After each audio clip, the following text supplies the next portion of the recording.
Sing, heavenly muse.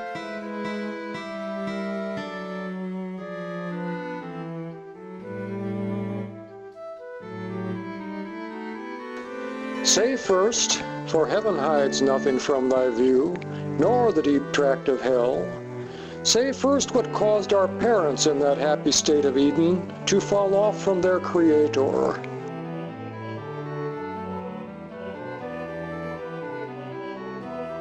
Who first seduced them to that foul revolt?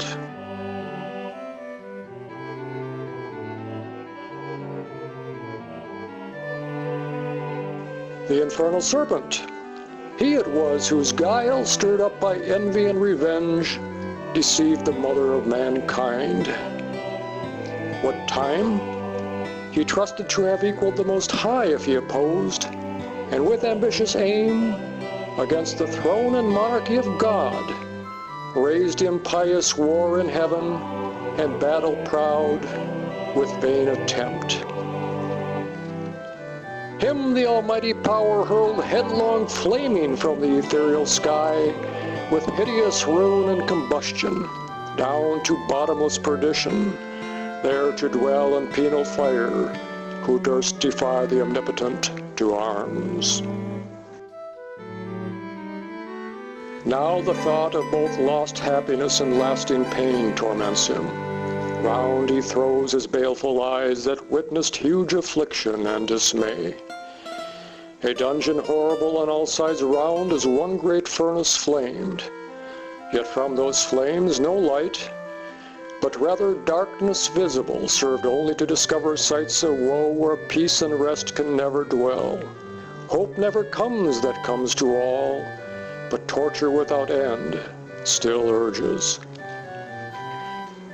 Said then the lost archangel, "Hail, horrors! Hail, infernal world! Meet thy new possessor, a mind not to be changed. The mind is its own place, and in itself can make a heaven of hell, a hell of heaven. To reign is worth ambition though in hell. Better to reign in hell than serve in heaven."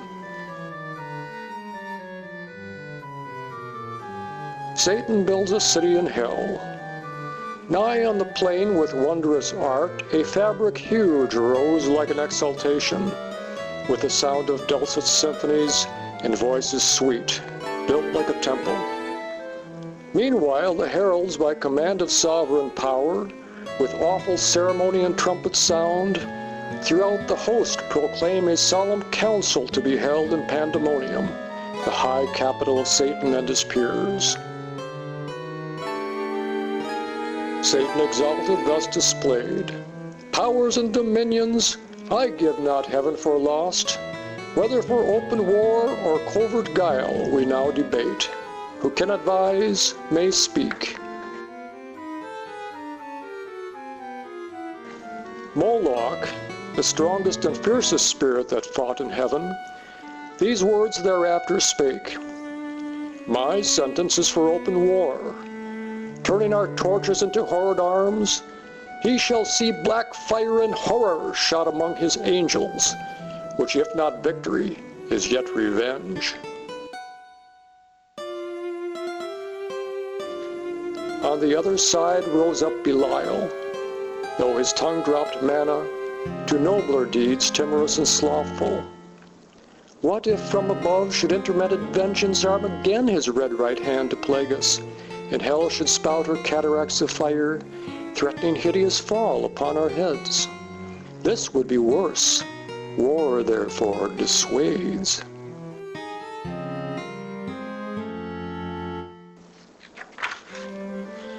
Beelzebub, than whom Satan accepting on higher sat, seemed a pillar of state.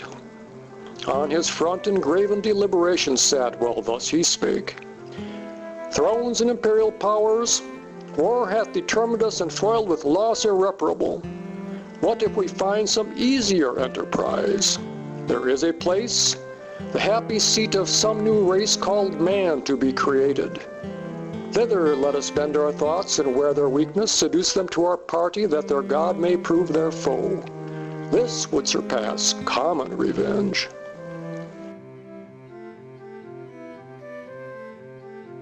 The bold design pleased highly, with full assent they vote. Satan, whom now transcendent glory raised above his fellows, thus spake, "Long is the way and hard that out of hell leads up to light, but I should ill become this throne if aught of difficulty or danger could deter me from attempting. Wherefore, mighty powers, intend at home against a wakeful foe, while I abroad, through all the coasts of dark destruction, seek deliverance for us all. This enterprise none shall partake but me." And Satan, with thoughts inflamed of highest design, puts on swift wing, and toward the gates of hell explores his solitary flight. At last appear hell-bounds, and the gates impaled with circling fire yet unconsumed. Before the gates there sat on either side a formidable shape. The one seemed woman to the waist, and fair. The other shape, black as night it stood, terrible as hell. The monster came fast with horrid strides. Hell trembled as he strode.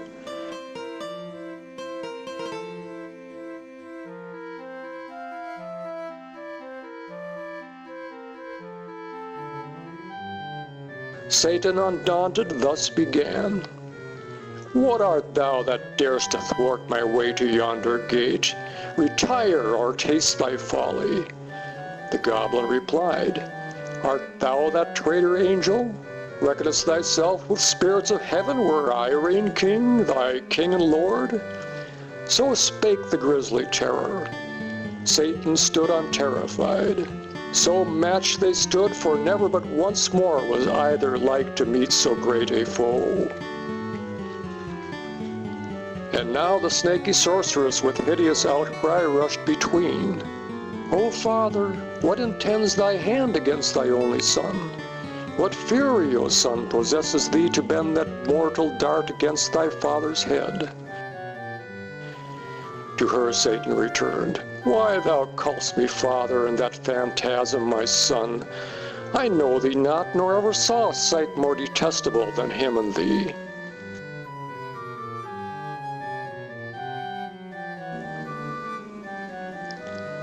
The portress of Hellgate replied, Hast thou forgot me then, once deemed so fair in heaven, when in sight of all the seraphim with thee combined in bold conspiracy against heaven's king?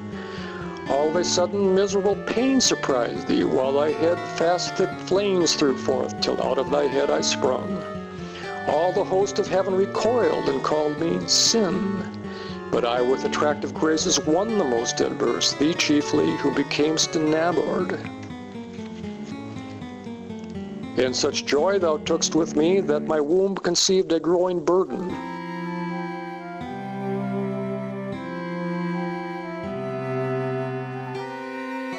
At last this odious offspring, whom thou seest, thine own begotten, tore through my entrails, that all my nether end thus grew transformed.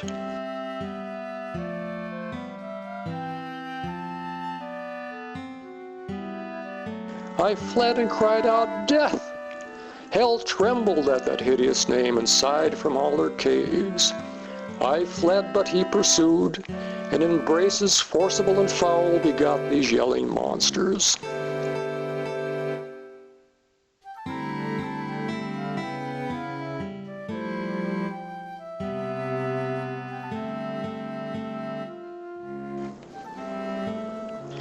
Satan, now milder, thus answered smooth, Dear daughter, since thou claimst me, and my fair son here show'st me, know I come no enemy, but to set free from this dark home of pain both he and thee, and myself exposed to tread the unfounded deep to search, and bring you to that place where thou and death shall dwell at ease.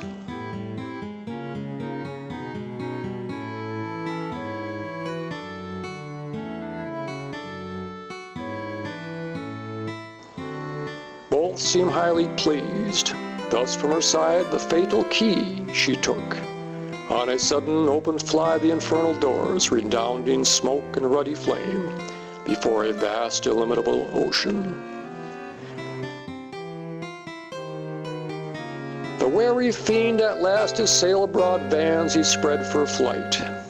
Into the wild expanse and through the shock of fighting elements he wins his way. Now at last the sacred influence of light appears, that Satan now with ease wafts on the calmer wave, and ways gladly to behold far off the imperial heaven with opal towers, once his native seat. And fast by, hanging in a golden chain, this pendant world, thither he hies.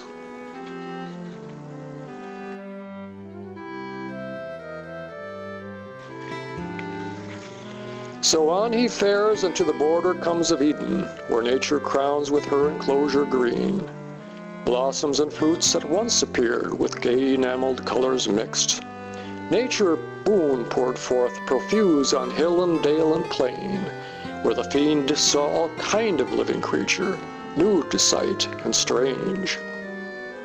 Two of far nobler shape, erect and tall, clad in naked majesty, seemed lords of all, for in their look the image of their glorious Maker shone. Satan, still in gaze where first he stood, recovered sad. O hell, what do mine eyes with grief behold? Ah, gentle pair, ye little think how nigh your change approaches, when all these delights will vanish and deliver ye to woe. Hell shall unfold to entertain you too, and should I at your harmless innocence melt, as I do, yet reason, honor, and empire with revenge compels me now to do what I should abhor.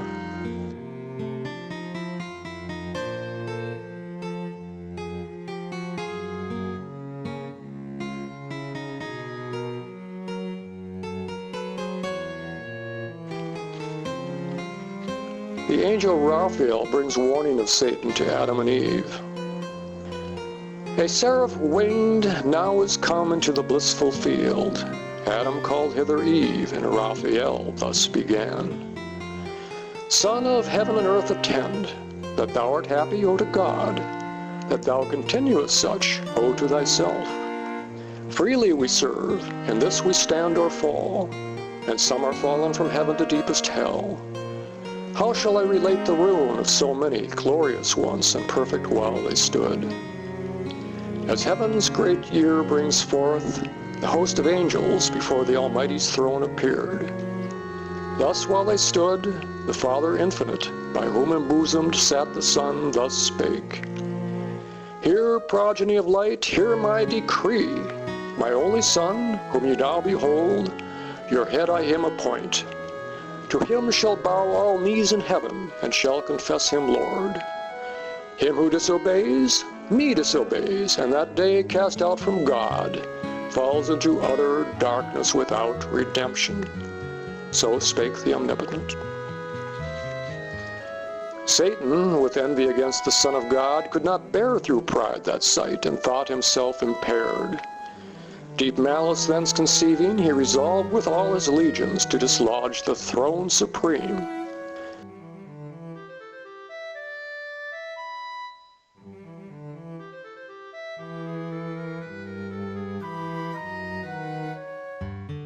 Now storming fury arose, and clamor such as heard in heaven till now was never. And now all heaven had gone to wrack, had not the Almighty Father, to honor his anointed Son, all power on him transferred. Forth rushed with whirlwind sound the chariot of the paternal deity, flashing thick flames. The Son into terror changed his countenance, and under his burning wheels the Empyrean shook, while as he heard, he drove his impious foes down from the verge of heaven.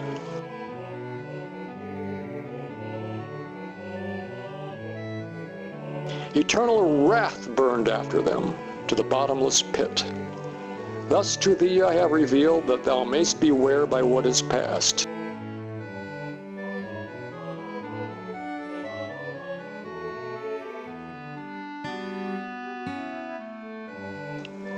Satan, who envies now thy state, is plotting how he may seduce thee from obedience. Remember, and fear to transgress. So saying, Raphael arose. Satan returns to Eden at midnight. Satan, in meditated fraud and malice, fearless returned at midnight. With inspection deep he considered every creature which of all most opportune might serve his wiles, and found the serpent, subtlest beast of all the field. So like a black mist low creeping, the serpent soon he found fast sleeping. In at the mouth the devil entered.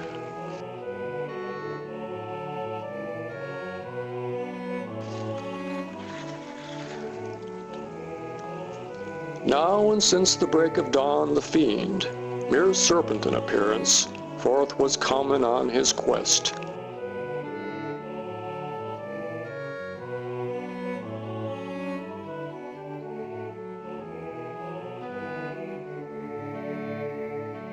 Eve separate he spies. He bowed his turret crest and sleek enameled neck fawning. His gentle dumb expression turned at length the eye of Eve. He glad of her attention gained, his fraudulent temptation thus began. Wonder not, sovereign mistress, that I approach thee thus, and gaze on thee who shouldst be seen a goddess among gods, adored and served. So glozed the tempter. Not unamazed, she thus in answer spake. What may this mean, language of man pronounced by tongue of brute, and human sense expressed? The guileful tempter thus replied, I chanced a goodly tree loaden with fruit of fairest colors. From the boughs a savory odor blown. Hunger and thirst at once quickened at the scent of that alluring fruit, urged me so keen that to pluck and eat my fill I spared not. Sated at length, ere long I might perceive great alteration in me, of reason in my inwards powers, and speech wanted not long. So glistered the dire snake, and into fraud led Eve. Fixed upon the fruit she gazed, she plucked, she eat. Earth felt the wound, and nature sighing through all her works gave signs of woe. Adam, to him she hasted. He scrupled not to eat, not deceived, but fondly overcome by female charm, took no thought, eating his fill. Earth trembled from her entrails as again in pangs. Meanwhile, the heinous and despiteful act of Satan was known in heaven. The voice of God Adam and Eve heard now in the garden. They heard and hid themselves till God thus to Adam called aloud. Where art thou, Adam? I miss thee here, not pleased, thus entertained with solitude. Come forth. He came with Eve, discountenanced both and discomposed. Love was not in their looks, but apparent guilt and shame and perturbation and despair. Adam thus answered brief. I heard thee in the garden, and being naked hid myself. The gracious judge replied, That thou art naked, who hath told thee? Hast thou eaten of the tree whereof I gave thee charge thou shouldst not eat? Adam, sore beset, replied, This woman, whom thou madest to be my help, she gave me of the tree, and I did eat. The sovereign presence thus replied, Was she thy God, that her thou didst obey before his voice? Say, woman, what is this which thou hast done? Eve, with shame nigh overwhelmed, thus abashed replied, The serpent me beguiled, and I did eat. Which when the Lord God heard, without delay to judgment he proceeded. God sends the archangel Michael to remove Adam and Eve from the garden. Michael the archangel soon drew nigh, not in his celestial shape, but as a man clad. Over his lucid arms a military vest of purple flowed.